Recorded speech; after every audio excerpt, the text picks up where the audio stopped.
tidak menghasilkan bahan baru. Dia tidak menghasilkan bahan baru. Tetapi kalau perubahan kimia, dia akan menghasilkan satu bahan baru yang lain. Kemudian seterusnya, dia adalah perubahan yang sementara dan tidak balas dia adalah berbalik. Okey, ni silap. Bukan silap, dia sambung perkataan. So, tindak balas dia adalah berbalik. Maksudnya daripada ais kepada cecair, cecair kepada gas dan gas boleh kembali semula kepada ais. Itu adalah perubahan yang berbalik. Itu adalah perubahan fizik.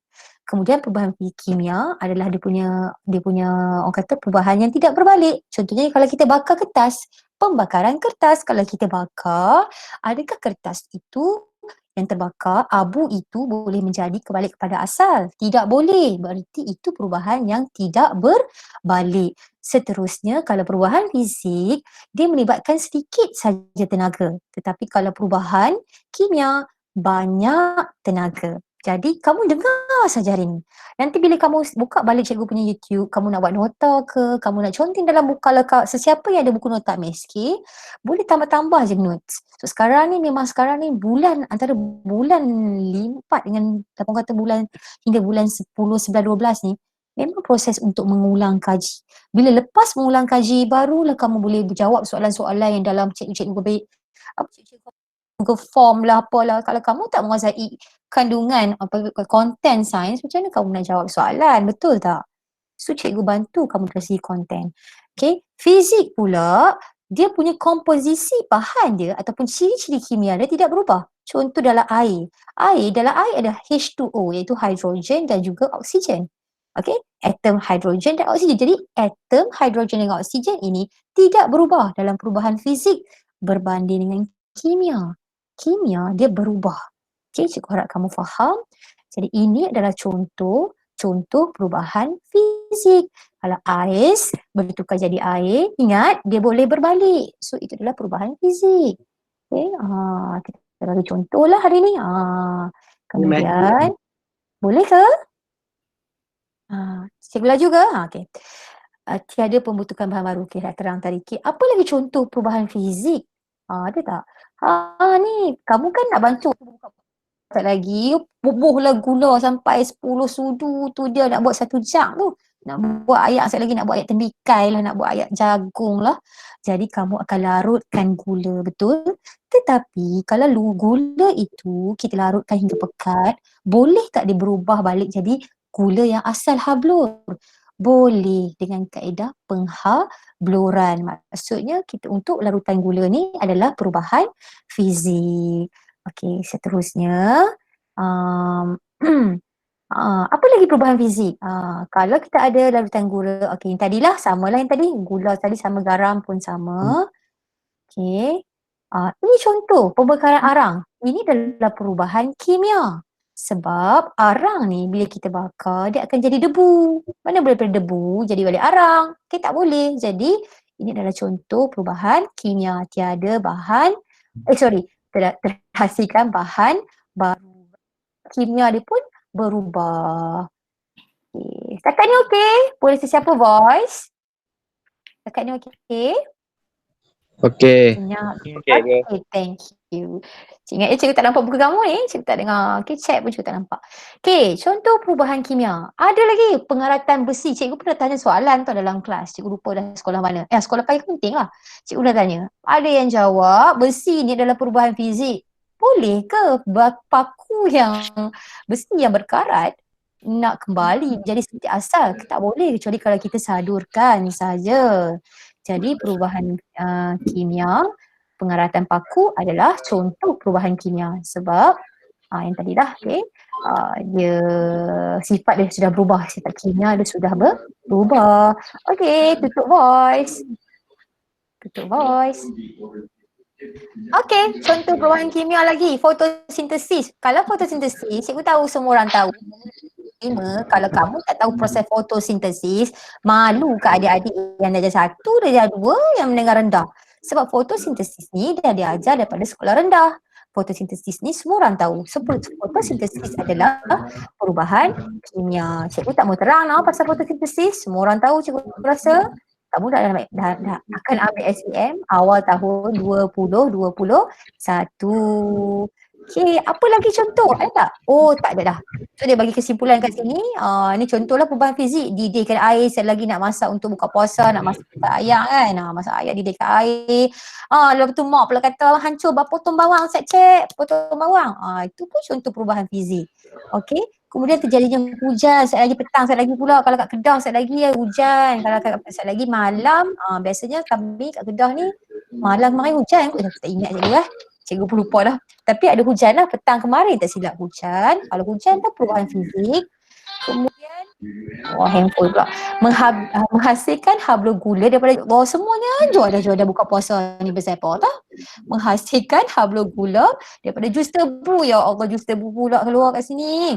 Kemudian melarutkan garam dalam air. Ini semua adalah perubahan fizik, mengeringkan pakaian. Tapi kalau bangun pukul 11 pagi, tak tolong mak sedai baju, macam mana pakaian nak kering, betul tak? Poli ni. So bangun kena awal. Okay, keringkan pakaian. Kemudian meleburkan coklat. Itu semua adalah contoh perubahan fizik. Dan kimia pula, pembakaran minyak, pengalatan besi pagar, penguraian makanan. Bila kita dah buka puasa, kita makan, berlakulah proses pencernaan dalam perut kita, lepas tu berlakulah. Okay, so itu adalah contoh perubahan kimia, respirasi, pernafasan kita, masak nasi, okay. Goreng ikan tu adalah perubahan kimia, okay. Dimasam adalah perubahan kimia. Pencernaan makanan dalam badan pun perubahan kimia. Okey, kita tengok sat tepi ni kat ruangan chat. Kita minimize dulu, kita tengok chat. Okey, ada masalah tak? Mari tengok kat chat ni. Ada apa-apa tak? Allah kesiannya ramai nak masuk. Ada tak? Siapa punya wajah ni? Cik tak tahu siapa punya wajah ni. Cuba kata guys, siapa awak?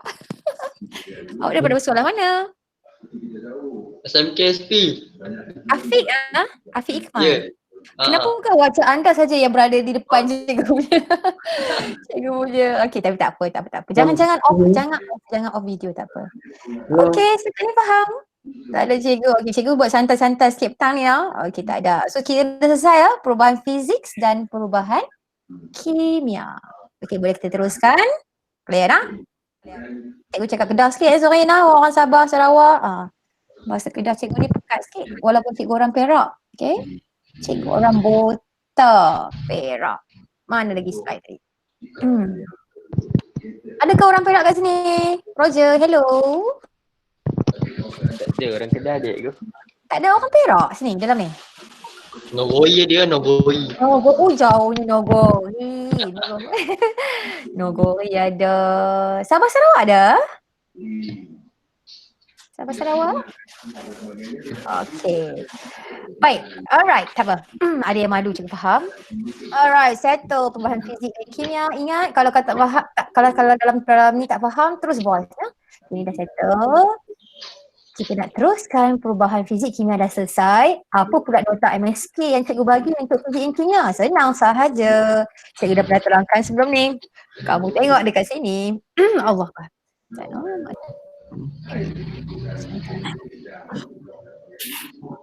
Mata cikgu ni pura-pura lah. Tak nampak. Okey. Tak boleh contoh. Okey, tak apa. So dekat urut Z ni, cikgu buat tips adalah boleh patah balik. Maksudnya untuk nak ingat proses perubahan fizik dan perubahan kimia, kamu ingat tengok kat huruf Z ni. Bila huruf Z ni maksud dia adalah proses boleh berbalik. Maksudnya kamu tak akan tertukar fizik dengan kimia. Bila kamu ingat proses itu berbalik, automatically kamu akan ingat proses ais kepada cecair, kepada gas dan kamu akan terbayang semua nota-nota yang seterusnya. Sebab cikgu takut pelajar dia lupa, dia confuse dengan kimia dan fizik. So tips dia adalah dekat huruf Z. Okay, clear no? Okay, seterusnya perubahan haba dalam tindak balas kimia. Perubahan haba. Had ni exothermic dengan endothermic. Senang saja. Senang pula. Exothermic dengan ya. Endothermic tu absorption of heat kan? Yes, tak dan lagi nak ajar. Boleh cikgu. You cakap dalam bahasa, you kat sekolah English ke? Yeah, English. Oh, so macam mana boleh faham ke? Boleh faham juga. Boleh faham juga. Okay, baik. Okay, thank you. Okay. Alright.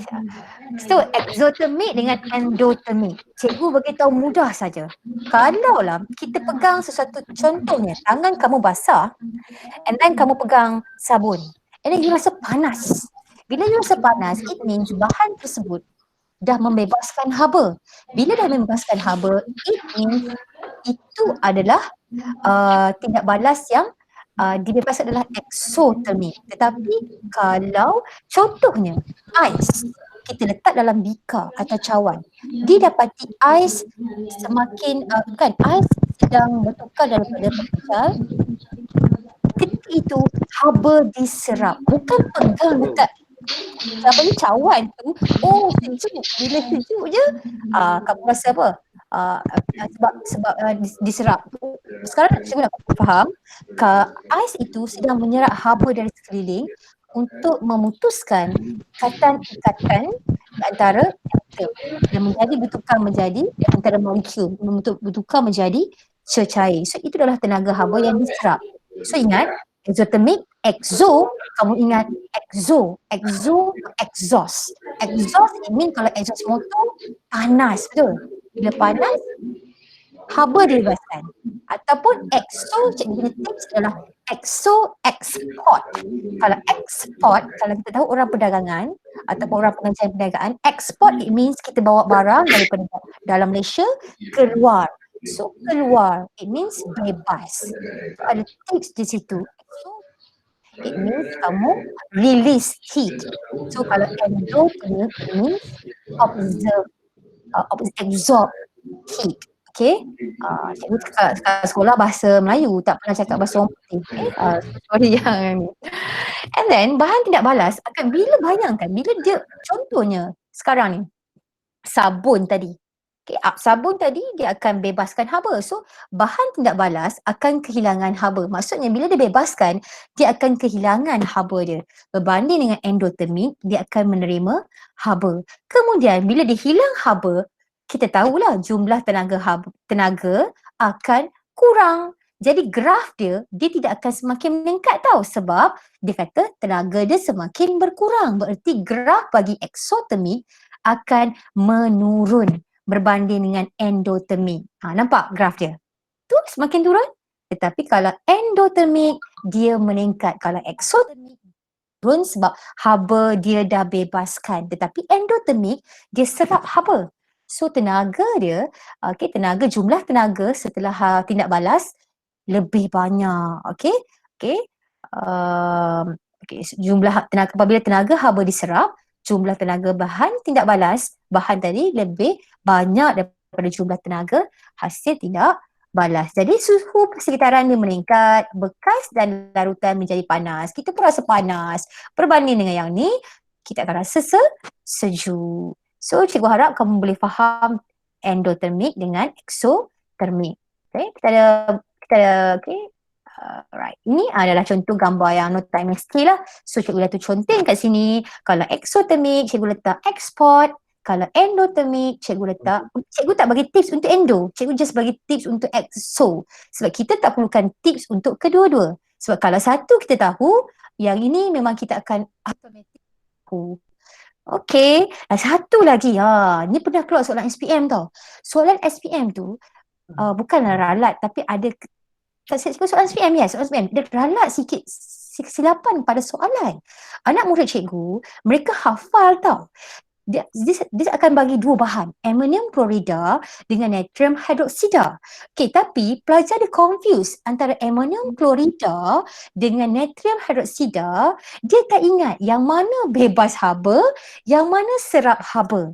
Jadi tips dia, kamu ingat dekat ammonium saja. Bila ingat ammonium, automatic natrium kamu ingat. Okay, ammonium klorida, ammonium tu kamu bayangkan perkataan ammonium tu macam aluminium. Aluminium tu logam kan? Bila logam, kalau kita pegang dia rasa sejuk saja.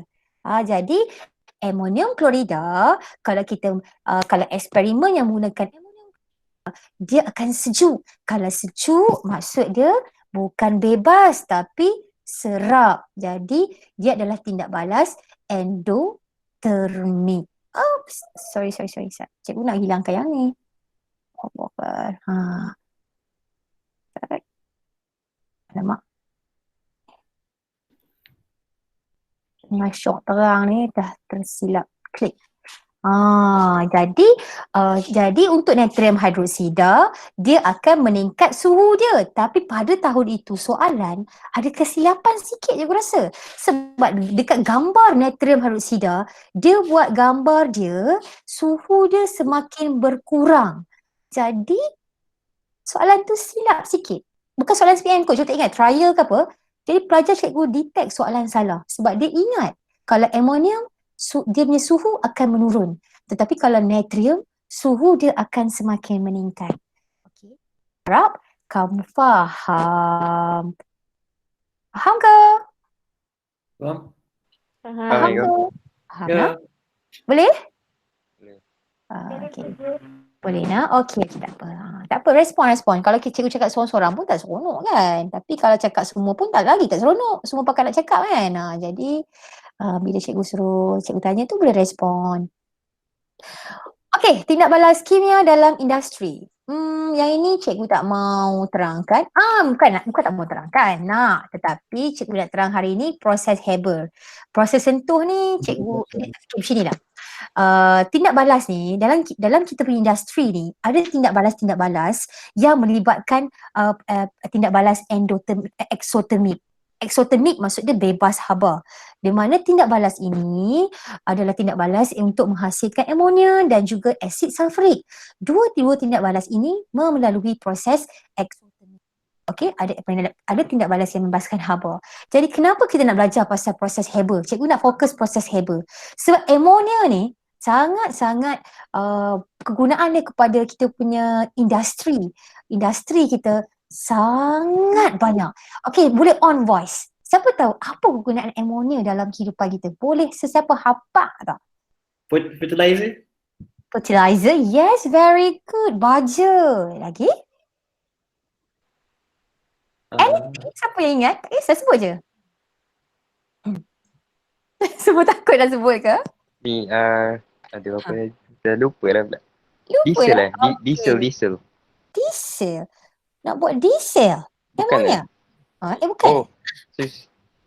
It's okay. Sekarang ni amonia ni ada banyak untuk industri. Okay, cikgu tak mau sebut. Cikgu nak benda ni adalah question mark. Supaya kamu, apa dia? So after this kamu buka buku, amonia ni untuk apa sebenarnya? So hari ni cikgu bagaimana proses amonia ni? Kenapa kita nak belajar proses amonia ni?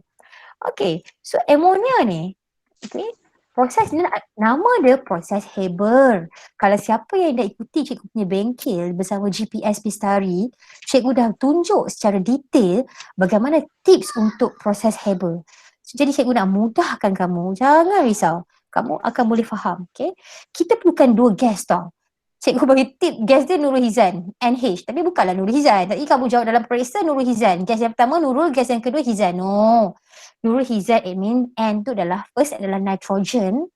Dan yang kemudian H adalah hydrogen. So kita perlukan 2 gas untuk proses Haber adalah nitrogen and also hydrogen. So tindak balas ini, berapa nisbah untuk nitrogen dengan hydrogen? Sekejap lagi cikgu tunjuk. Kemudian mungkin ada orang yang tak faham. Cikgu, what is the function? Mungkin ni apa cikgu? Mungkin ada yang buat lawak-lawak kata monkey. No, bukan monkey. Mungkin. Okay, macam ni lah. Mungkin ni kita guna adalah besi tau.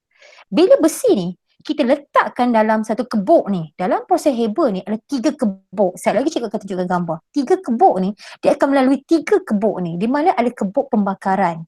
Dalam kebok pembakaran, bila kita letak besi, dia mempercepatkan lagi tindak balas.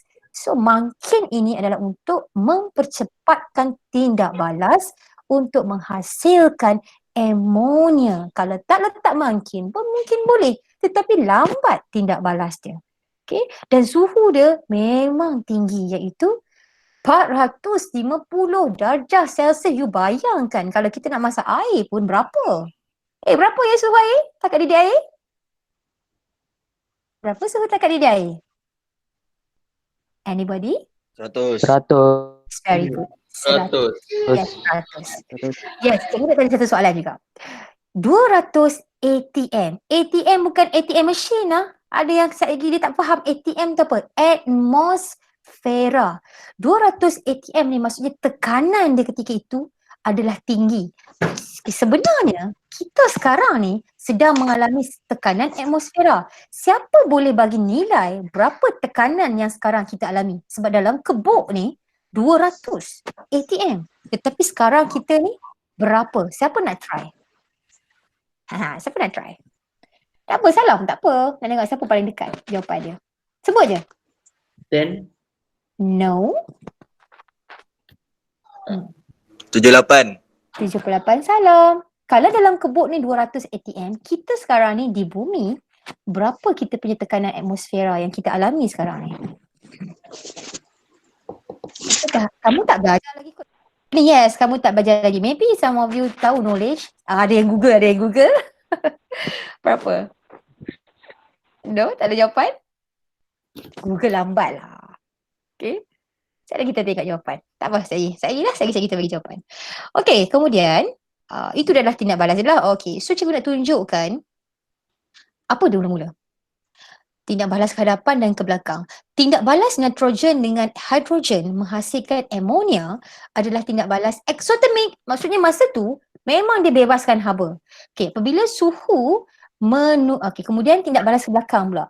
Pelarian amonium kepada hidrogen dan nitrogen adalah tindak balas endotermik. Haba diserap. Maksudnya sekarang ni untuk proses haba ni adalah tindak balas yang berbalik. Dia boleh berbalik. Okay. So sebab tu dia ada endotermik dan juga eksotermik. Okay, yang ni. Apabila suhu menurun, banyak amonia dihasilkan. Tetapi tindak balas akan menjadi perlahan. Macam ni maksud dia. Kalau kita nak kurangkan suhu dia, okay, apabila suhu kita turunkan, boleh ada amonia tetapi kadar tindak balas dia perlahan. Maksudnya kalau soalan kebat dia tanya, bagaimanakah untuk menghasilkan lebih banyak amonia? Kamu boleh jawab, kita turunkan sedikit suhu. Boleh, sebab kita nak dapatkan amonia yang lebih banyak. Tetapi dia cuma akan melambatkan sedikit kadar tindak balas. Ini soalan kebat sikit sebenarnya, okay? Seterusnya, apabila suhu meningkat, kalau kita tingkatkan suhu, amonium dia akan berkurang, tetapi dia akan cepat bertindak balas. Okay? Okay. So suhu optimum yang cantik adalah 450 darjah Celsius. So dia boleh ubahlah suhu dia, okay, dalam proses haba ni. So besi digunakan sebagai mangkin untuk meningkatkan kadar tindak balas. Jadi kita ada berapa kebuk ya? Cikgu bagi tip ni kebuk dia. Ni kebuk dia, main nak tengok tunjuk. Tu dah, okay. Nampak dia masuk. Apa yang masuk tu, kita tahu kalau ada yang dua warna ni, it means dua gas. So gas hidrogen dan gas nitrogen akan masuk dalam kebuk yang pertama. Dia akan pergi kebuk yang pertama, iaitu kebuk kompresor ataupun kebuk mampatan. Yang pertama lah, Kemudian lepas kompresor dia akan pergi ke kebuk di sini. Di sini adalah kebuk pembakaran. Okey, pembakaran. Kemudian yang ketiga adalah kebuk yang bawah ni adalah kebuk pendinginan, dingin. So cikgu bagi tips adalah proses ini adalah proses haba adalah 3 kebuk. Okay, yang pertama, cikgu ulang balik sekali lagi. Kita akan gunakan gas yang pertama, hidrogen, iaitu nisbah ada 1. Kemudian kita akan guna gas nitrogen, nisbah ada 3. Kemudian proses haba adalah proses untuk menghasilkan amonia secara besar-besaran. Mangkin yang kita gunakan adalah besi.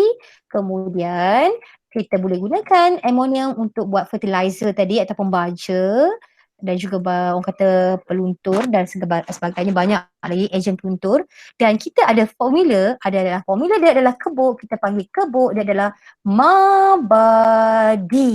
Mabadi maksud dia mampatan, pembakaran, dan D adalah pendinginan. So ingat kebuk ada 3, iaitu mabadi, mampatan, pembakaran, and nombor 3 adalah D, pendinginan. Okay, so selesai proses Haber. Okay, so cikgu nak tengok. Annie, okay, macam mana? Boleh? Boleh Nasa? Muaz, boleh? Siapa lagi dekat sini? Cikgu pun tak nampak. Macam Syahmi lah. So, boleh lah setakat ni? Boleh. Cuba tengok group. Okay, cuba nampak siapa lagi dekat sini. Kenapa dia tak? Handsome boy, handsome boy. Handsome boy pula. Adik, Nampak. Adik. Sekejap. Cepatlah.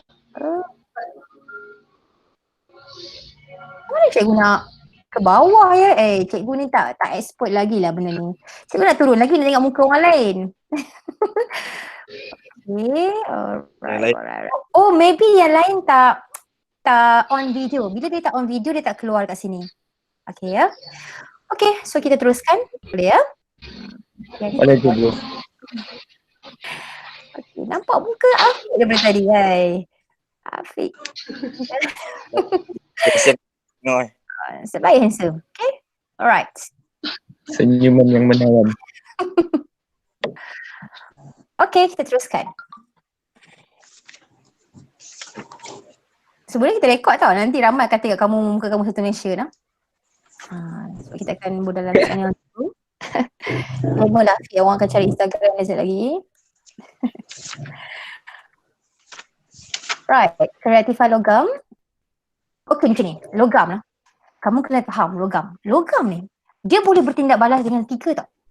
Iaitu air, oksigen dan juga asid. Kamu kena tahu, kalau kamu kata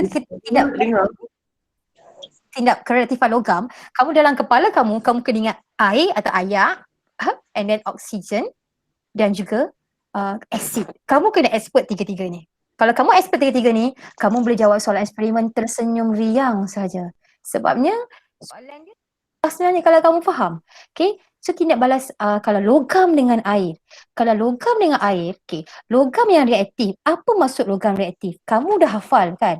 Ciri kreatifan logam, kalau nak lekas kahwin yang start daripada kalium, natrium, kalau nak lekas kahwin kalium, kalau nak natrium, lekas lithium, kahwin kalsium, mesti magnesium, ada aluminium, zakat, zinc, fitrah, ferrum. Sekejap lagi kamu akan hafal benda tu. Jadi, logam-logam yang duduk atas ni, kita panggil logam reaktif. Kamu kena ingat ya, ada logam yang kurang reaktif, ada logam yang reaktif. Sebab tu bila cikgu kamu buat eksperimen dalam makmal, tak berapa nak jadi. Pasal dia baling contohnya logam kuprum. Kuprum duduk di bawah. Jadi cikgu tak jadi apa pun kan. Memang tak jadi apa. Sebab ada sebabnya. Cikgu nak beritahu sekali lagi. Jadi kalau logam tu memang duduk di atas, dia adalah logam reaktif. Jadi bila bertindak balas dengan air, bebaskan banyak haba. Okay, banyak haba. Jadi logam, contohnya logam kita kata yang atas tadi adalah apa tadi? Kalau nak, okay, natrium. Natrium campur air, tengok ya, natrium campur air akan dapat logam oksida. Maksudnya logam ini balik. Maksudnya natrium hidroksida. Dan akan dapat gas. Okey, begitu cikgu. Siapa nak jawab? Gas apa? Campur apa? Gas apa? Logam oksida campur gas apa? Siapa ingat? Anybody? Gas apa? Try je. Tak apa, salah tak apa. Gas apa? Nama berulang kaji. Takkan semua orang tak tahu. Tu orang senyap. Gas apa? Cepat. Hidrogen. Very good. Hydrogen. Jangan jawab oksigen. Salah. Jawapannya hidrogen. So, logam campur air dapat. Okay. Contoh, cikgu ambil sini sekarang ni. Magnesium campur air akan dapat magnesium hidroksida campur hidrogen. Okay, kalium campur air akan dapat kalium hidroksida campur hidrogen. Sebab ada soalan SPM, dia twist kamu, dia letak oksigen. Salah kalau jawab oksigen. Okey, seterusnya logam dengan, tetapi apa soalan tadi? Kalau logam reaktif. Tapi kalau logam tu kurang reaktif yang duduk kat bawah-bawah tu, macam mana pula? Okey, macam mana pula kita nak buat ni? Okey, nak test macam mana? Okey, cara dia macam ni. Lambat lah.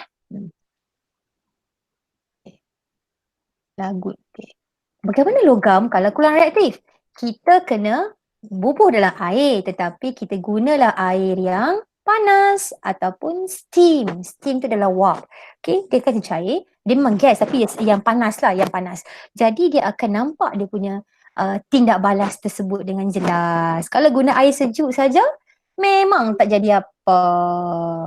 Okey, so sama saja. Sama sahaja. Okay, cakap perak pula. Cakap Kedah pula tadi. Susah nak kontrol cikgu punya lidah ni. Cakap KL sesekali sekala, nak cakap Negeri Sembilan cikgu tak reti. Nak cakap Melaka tak reti. Nak cakap Sabah Sarawak lagi tak reti. Cakap Kelantan lah. Kelantan lagi tak reti juga. Okay. Ada ke orang Kelantan kat sini? Ada tak orang Kelantan? Ada tak orang Kelantan? Oh, petang ni tidak ada orang Kelantan. Selalunya tim Kelantan ni murid Kelantan pun ramai yang join cikgu punya. Pak cikgu dah analisis tau siapa yang join. Okay. So, logam dengan asid. Dalam keadaan. Ya? Kelantan ke? Hello? Okay, go.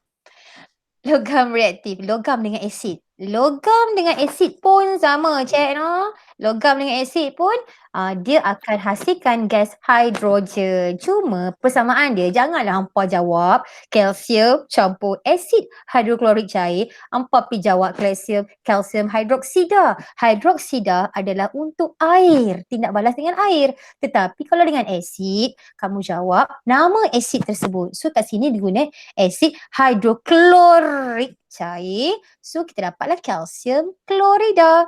Ada pun hidrogen. Cikgu nak try test. Kalau cikgu guna kalsium campur asid sulfur. Siapa tahu jawapan dia? Sulfate.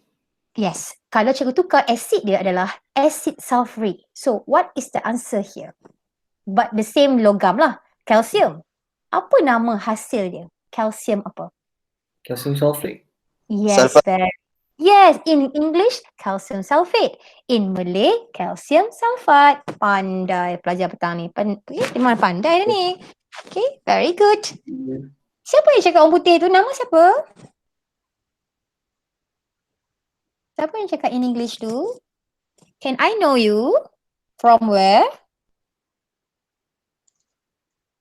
Hello? Dia malu dah. Siapa yang cakap bahasa Melayu? Melayu ke? Melayu ke ataupun India? Okey, tak apa, dia malu. Dia nak low profile. Sebab cikgu nak berkenalan juga. Baik, seterusnya cikgu tak laju ya. Okey ya. Cikgu harap cikgu tak laju. Okey. So kamu boleh study lepas ni. Kamu akan suka untuk belajar tajuk ni.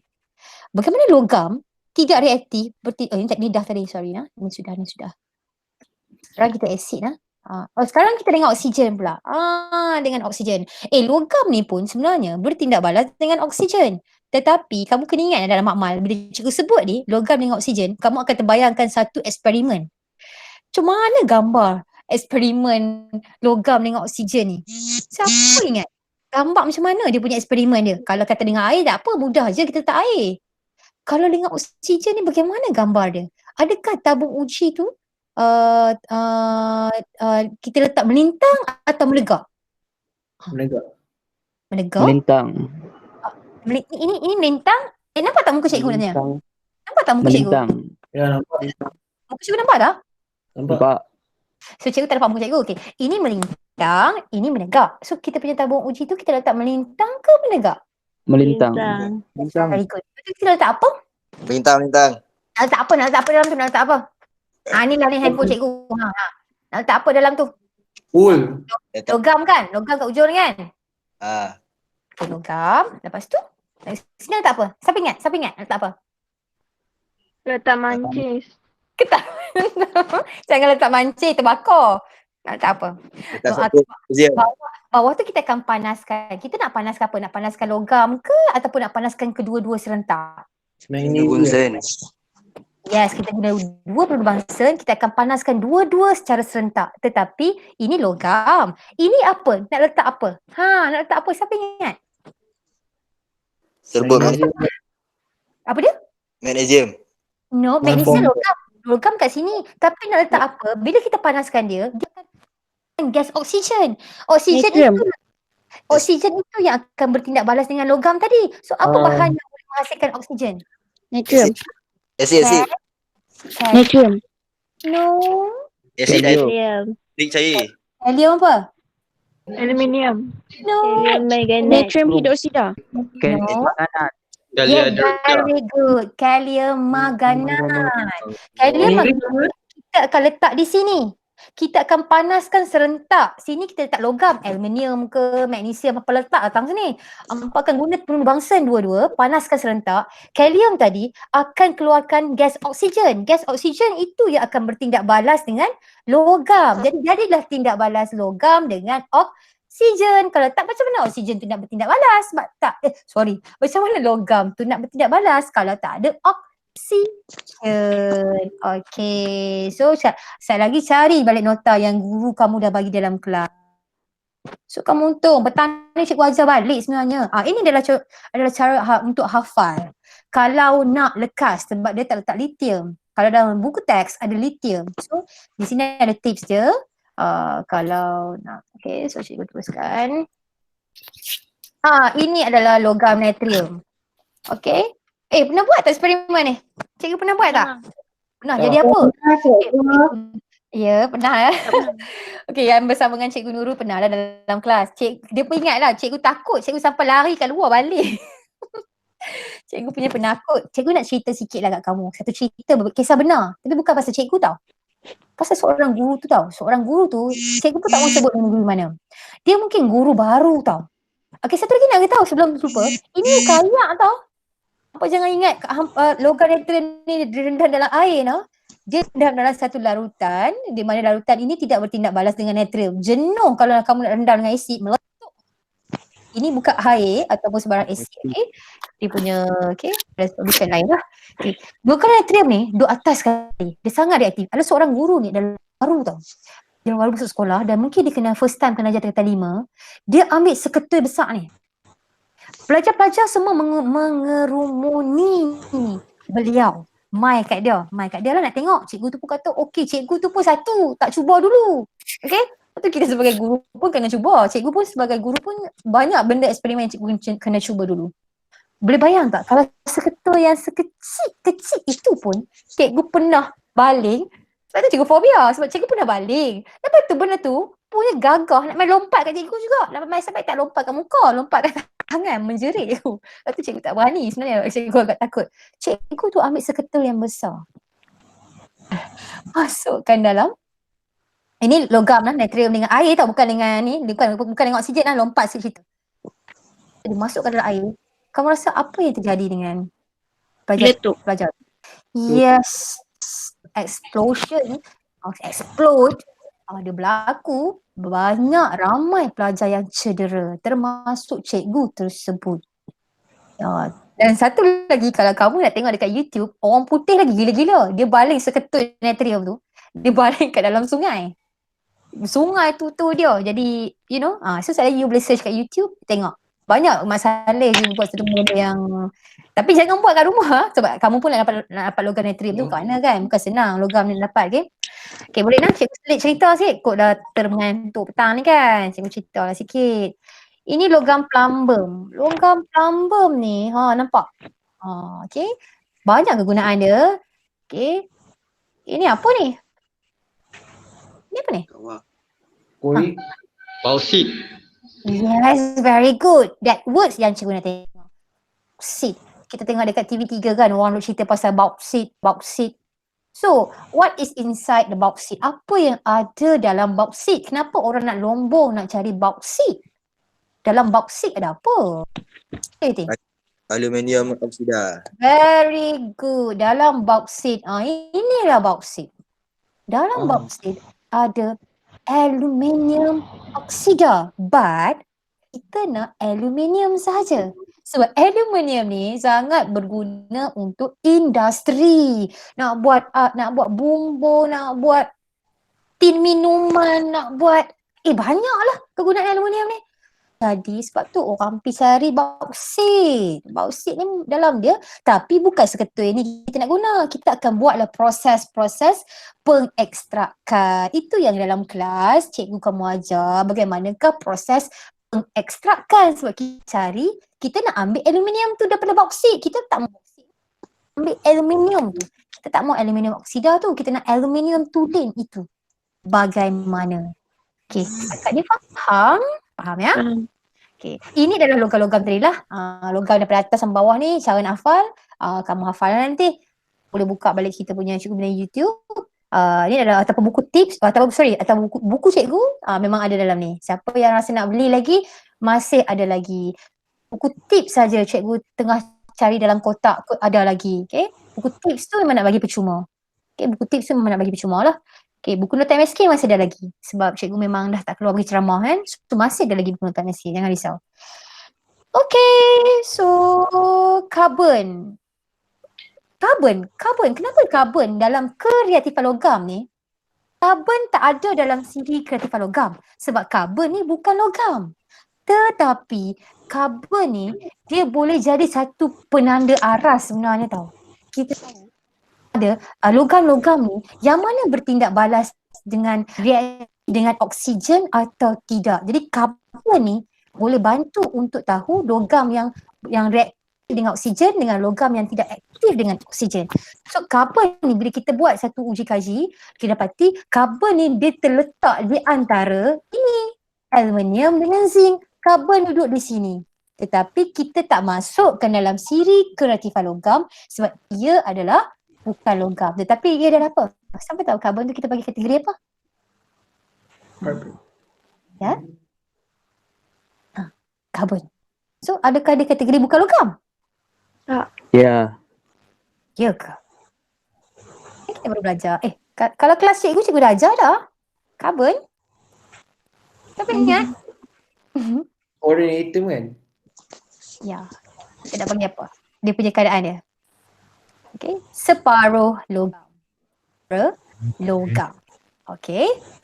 Okay, tak apa. Kamu lupa. Sebab tu pentingnya kelas ulang kaji bersama dengan cikgu sebenarnya. Sangat-sangat penting. Cikgu kalau boleh nak ramai masuk. Bukan sebab cikgu nak glamour ke pun. No. Cikgu nak ilmu ni dapat. Cikgu boleh bantu pelajar-pelajar yang macam bila baca buku kat rumah kan, mengantuknya, bosannya. Jadi bila cikgu menemani kamu untuk ulang kaji, kamu boleh faham, boleh tanya soalan kan? Okay. So seterusnya kita teruskan lagi. Tak apa, nanti yang lain tu kamu baca sendirilah. Takkan semua kan cikgu nak terangkan dengan details. Okay. Had ni mana nak tahu ni keluar. Pengekstrakan timah daripada biji timah. Kita pergi Lombong, kita dapat biji timah. Kita bukan nak biji timah, kita nak timah. Biji tak mau, kita nak timah saja. Timah itu yang bagaimana kita nak dapatkan timah itu? Jadi kita gunakan satu tempat yang kita namakan relau blast. Kalau in English, blast furnace, tak silap cikgu. Blast furnace in English. Kalau dalam bahasa Melayu je, relau bagas. Jadi biji timah ni mesti dapat daripada biji timah. Betul tak? Okay, so biji timah ni mula-mula kita ambil kat Lombong, kita kena bersihkan dulu. Dah bersih dan dipekatkan melalui proses pengapungan untuk mengeluarkan benda asing. Kita nak pasir semua tu kita nak buang lah. Okay. Lepas tu apa yang kita akan buat? Kita akan panaskan dahulu biji timah tu. Kita panaskan untuk apa? Sebab kita nak keluarkan dalam biji timah tu ada unsur yang kita namakan sulfur dan juga arsenik. Kita tak mau sulfur, kita tak mau arsenik. So kita kena panaskan biji timah. Lepas kita panaskan semua arsenik dengan sulfur tu, kita dah keluar, kita akan campurkan dengan kok. Kok tu kita panggil karbon ataupun kita panggil arang kok. Sama juga kita akan campurkan dengan arang kok dan juga batu kapur. Okey, pada suhu dia tu dia nampak 1300, memang kalau siapa dalam tu memang matilah, 1300 darjah Celsius. Selepas itu karbon, kita akan terang. Kemudian batu kapur ni, pasal apa kita panaskan dengan batu kapur? Batu kapur ni nanti dia akan bertindak balas dengan benda asing. Maksudnya biji timah tu, dia ada lagi benda-benda lain yang kita tak mahu. Kita nak timah saja kan. So benda-benda lain tu kita nak dia bertindak balas dengan sesuatu supaya dia akan bergabung, dia akan keluar sebagai bahan buangan. So kita masukkan batu kapur. Batu kapur ni dia akan bertindak balas dengan benda asing kita tak mahu. Dia akan keluar sebagai bahan buangan yang kita panggil sebagai sanga. Sanga ni kita tak mahu. Kita nak timah. Kita bukan nak sanga, kita nak timah. Itu gambar dia. Okey. Kemudian timah lebur ni akan mengalirlah keluar. Okey, dan jadi sebagai jongkong. Bukan jongkok lah. Yang apa ya? Jongkok yang Korea. Jongkok ah. Ya, Korea tu nama jongkok. Jongku. Jongkok. Cikgu tak minat Korea, tapi cikgu rasa macam pernah dengar nama Korea Jongku. Yang tahu Jongang ada lah kan, Jongang. Apa dia? Jian Jungkook. Jian Jongkok. Alright. So ingatlah cara nak buat jongkong. Okay. Alright, itu gambar aja dia. Cikgu ni timah semua tadi campur arangkok, campur batu kapur, kita panaskan semua. Hampa pula. Anda tengok kat mana sanga keluar. Ingat, ini sanga keluar. Sanga adalah benda asing yang kita tak mahu. Tetapi timah lebur itu yang mahal kita mahu sebenarnya. So, cikgu dah bagi tips petang ni. Tadi sambil-sambil cikgu type, cikgu dapat tips je. Sebab selalu student cikgu nah, mungkin kamu tidak. Kamu okey. My student dulu, SMK Payung Munting, dia agak lupa. Nak cikgu, nak campur apa cikgu? Arangkok dengan hak ni, dua ni selalu kerap lupa. Jadi kita gunakan tips bak-bak. Bak-bak. It means kita kata B adalah stand for, ni dalam nota MSK pun tak ada ya. So siapa yang ada nota MSK, you boleh tambah bak-bak, di mana B itu adalah biji timah, A adalah arang, K adalah kok. Okay. BA adalah batu, K adalah kapur. So bak-bak. Okay. Cikgu asingkan dengan warna, berarti 3 bahan lah. B, A dan B balik. Bak-bak. Aduh penatnya. Okay nah. Saya lagi nak masak pula, nak buka puasa. Okay. Dua, tiga. Macam mana ni? Habis lagi? Nak sambung tak sikit lagi? Sambung cikgu. Cikgu lah. Kalau tak sambung, cikgu tak larang lah, cikgu kena perhabis. Sekejap lagi cikgu duduk teringat malam-malam. Tak habis. Sambung nak. Sekejap lagi cikgu nak masak. Hari ni nasi ayam. Nasi ayam hari ni. Ni post-it kot. Okay, ni dah dia relau bagas. Wow. Okay, relau bagas. Ini adalah contoh lah. Okay, nampak? Dia masukkan dan kemudian dia akan panaskan. So, biji timah tadi bak-bak, dia akan campur dengan biji timah, campur arangkok, campur dengan batu kapur. Bak-bak. Okay. Nak juga ni sebenarnya. Non-stop. Dengayak. Aduh, saya. Sana, elektrolisis.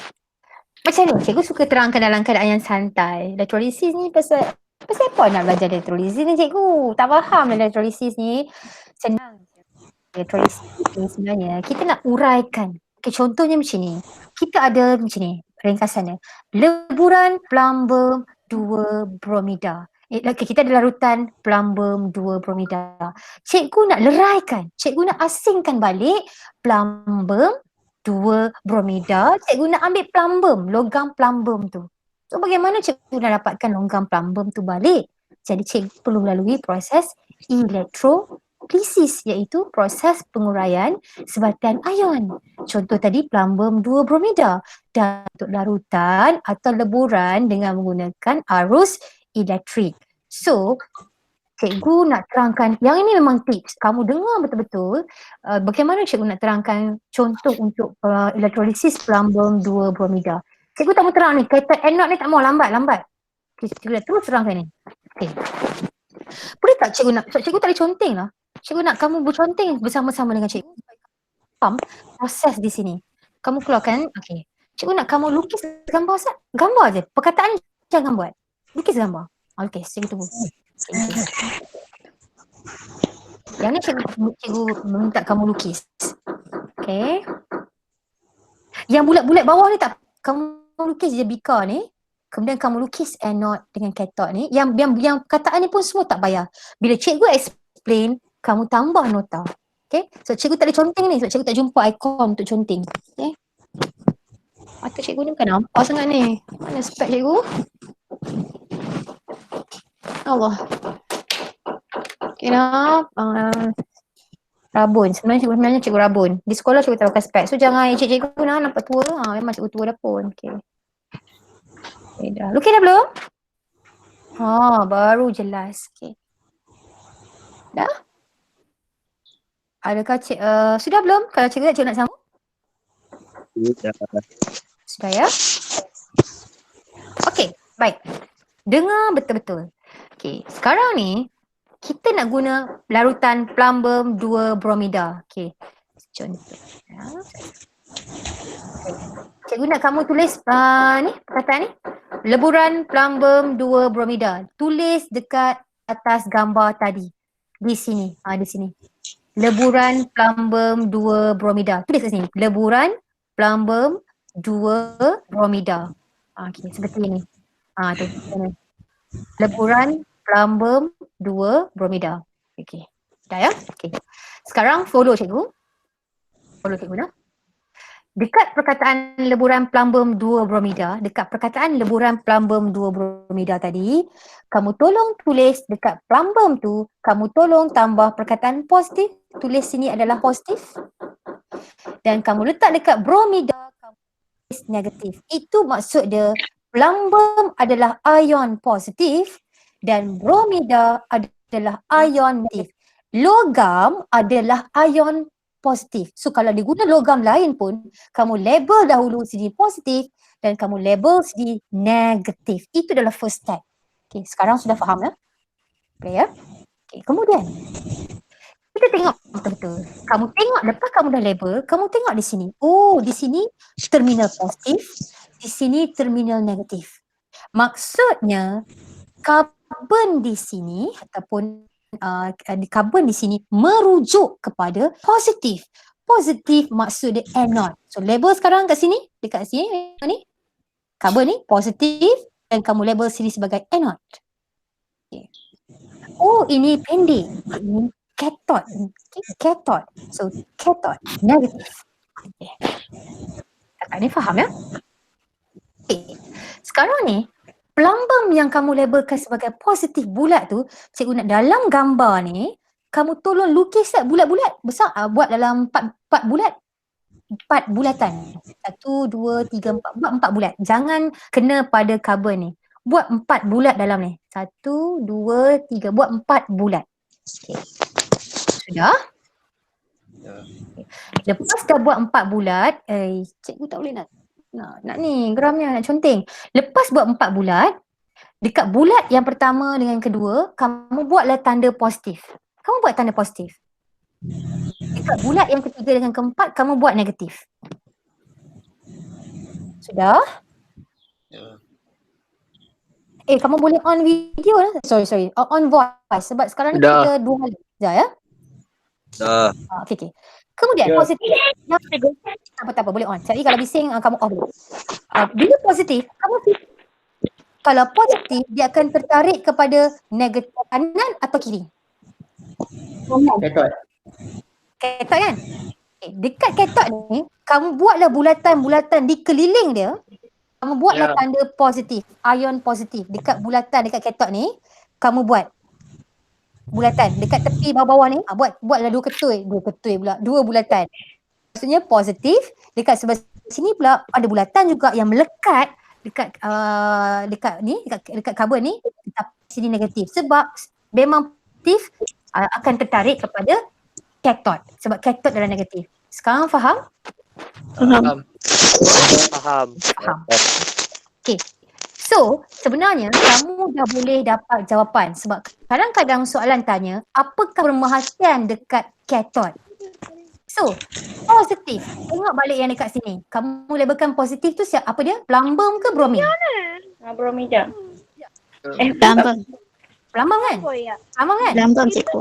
Sekarang ni bila soalan tanya apakah pemerhatian dekat katot, kamu boleh jawab terhasillah logam.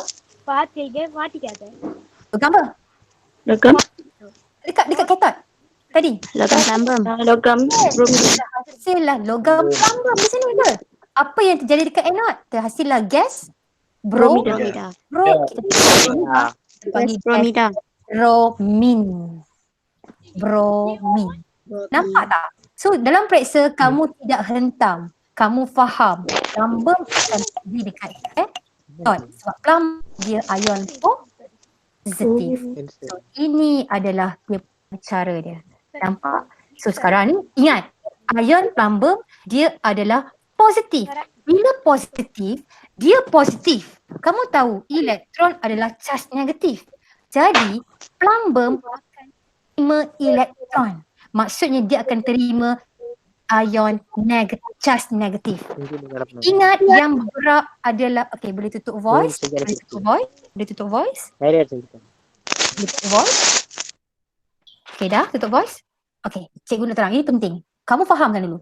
Jadi kamu dah faham tadi, ion plumbum tu adalah positif. Jadi ion plumbum ni, dia akan terima elektron. Kamu kena tahu elektron bercas negatif. Yang bergerak hanyalah elektron sahaja. Okey, kalau dekat katot yang ni, katot ni maksud dia ion plumbum ni akan terima elektron. Jadi, what do you think dengan bromin dekat anode? Adakah dia terima elektron? No. Dia akan adakah dia terima elektron untuk anode? Tak. Dia akan apa? Bebas. Very good. Dia akan bebaskan elektron. So dekat katot akan terima. Jadi kita akan tambah elektron, akan dapatlah atom plumbum. Tetapi dekat ion bromida, kamu tak boleh buat persamaan negatif elektron. No. Kamu akan buat persamaan macam ni. Atom bromin tambah elektron di hujung. Maksudnya kita bebaskan elektron. Boleh? Cikgu faham sebab cikgu terang memang detail. Cikgu rasa kamu boleh faham. First step, labelkan positif, negatif. Second step, labelkan di mana katot dan di mana anode. Dan third step, buat bulatan dekat larutan tersebut. Dan kamu akan tahu di mana bulatan tersebut, ion tersebut akan bergerak pada karbon yang mana. Baru kamu boleh jawab soalan dalam SPM. Penatnya. Sekejap, sabar semua. Okey. Kemudian yang ni cikgu tak mau terang dah. Okey, penyaduran lingkungan, cikgu minta maaf. Cikgu nak kamu buka dekat channel cikgu. Cikgu terangkan dengan sangat detail dalam cikgu punya GPS Bestari, dekat bengkel GPS Bestari, penyaduran dengan penulinan. Sangat detail. So you check dekat situ penyaduran dengan penulinan. Cikgu tak mau ulang sebab makan masa setengah jam. Okey. Semua ni cikgu dah terang dah. Memang very easy. You boleh buka. Ni semua dah terang dah. So kamu check di situ. Ni adalah tujuan penyaduran. Tak perlu kamu, bukan tak perlu, kamu kena baca lah ni. Cikgu tak perlu terangkan. Okay, ni penulinan pun dah terang dalam tu ada nota MSK penulinan. Cara dia, so cikgu ulang balik, buka dekat YouTube. Series ni nota MSK bersama GPS Bestari. Okay, kemudian ni nampak semua dah ada, cikgu terangkan. Pengekstrakan logam ini yang tidak ada. Pengekstrakan logam yang tak ada. So, sini yang tak ada. Okay, logam yang terletak di atas karbon. Maksud dia tadi, kamu ingat tak? Kalau nak lekas kahwin, mesti ada zat ekstra. Jadi karbon tadi terletak di antara A dengan Z. A to Z.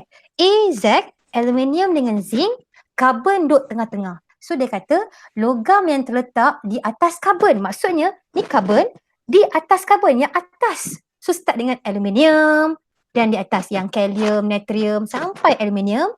Kita boleh guna kaedah pengekstrakan logam dengan kaedah pengekstrakan logam. Maksud dia yang bawah karbon tak boleh guna kaedah pengekstrakan logam. So ini adalah gambar dia. So cikgu nak bagi faham yang tu saja. So logam apa yang boleh guna dengan kaedah pengisytiharatan logam? Logam yang berada di atas siri kreatifan logam di atas karbon. Okay, boksit tadi kan? Okay, yang ni kamu sebaliklah sebab cikgu nak bagi faham. Ada student dia confused. Pengisytiharatan logam ni yang guna untuk logam mana kan? Okay. And the last for today, nak cerita juga pasal sel kering. Okay, ramai pelajar yang kata ala senang cikgu. Yes, ini adalah contoh tenaga elektrik daripada tindak balas kimia. Okay, sel kering ni semua orang tahu. Ammonium klorida, zinc klorida. Okay, so yang ni cikgu nak kamu baca sendiri. Kamu benda ni adalah kegunaan. Okay, kegunaan ni boleh baca sendiri. Dia bukanlah teori sangat. Okay, sel kering ni, nak tanya boleh charge tak sel kering ni? On set boleh. Ini boleh on pause. Tak. Sekejap nak cikgu jawab call Sat. Alamak. Hello, Amin. Salam. Boleh ke? So, Amin dekat depan tak? Nurul tengah buat kelas online, tengah duduk live ni. Amin boleh tak tunggu Sat 5 minit? Dalam 10, tunggu Sat nak? Boleh? Sekejap je nak selesaikan kelas ni. Sat nak? Okay, baik. Okay, sorry cikgu tengah pasang aircon. Nampak pengorbanan untuk kamu juga hari ni. Okay, so sel kering. So ni sel kering semua nah. Ni sel kering. Apalah cikgu tunjuk dia. Ini asid plumbum. Siapa tahu ni dekat mana nak guna? Cepat. Dekat mana ni? Dalam kereta. Pandainya. Kereta. Betul tak? Betul. Tengok. Betul. Boleh charge tak? Boleh charge mula tak? Boleh. Tak boleh jenuh lah weh. Kita. Tak boleh charge. Bateri kali ni mana? Bateri kali ni dia lebih kuasa dengan sel kering tau. Cuma bateri kali ni dia lebih banyak. Dia punya Kali ni besar sikit. yes, dia lebih tahan lama tau. Dan dia lebih mahal. Tetapi dia tidak boleh charge semula ya. Dia tidak boleh charge semula. Okay. Mahal. Tapi brand Duracell, Energizer. Okay. Tapi perasan tak ada bateri yang boleh charge semula macam ni untuk dia? Betul tak? Saya bagi apa nama bateri tersebut? Okay. Oxide. Ini bateri ni Dalam sorry Laju nak dulu. Watch it. Yes, jam. Very good. Bateri boleh charge tak? Boleh charge semula? Tak. Kalau boleh charge apa jam toke jam. Okay, betul tak? Pasal boleh charge. Okay. Dan kita ada nickel cadmium. Boleh charge. Boleh charge dekat mana? Ni kat mana? Finish dah. Good. Telefon. Yes, very good. Yes, yang ini nampak tak bateri yang boleh charge semula? Kita panggil nickel cadmium. Faham? Bateri yang kita boleh sel kering tu. Yes. Itu adalah kita panggil nickel cadmium juga. Okay, so yang ni macam biasa tindak balas cahaya. Yang ni cikgu tak mau terangkan sebab yang ni adalah perkara biasa proses fotosintesis lah. Dan alright. Jangan stop lagi sebab cikgu nak share dulu. Thank you so much. Minta maaf ada orang tunggu cikgu. Set. Okay, faham. So, okay tak betul ni? Okay. Right.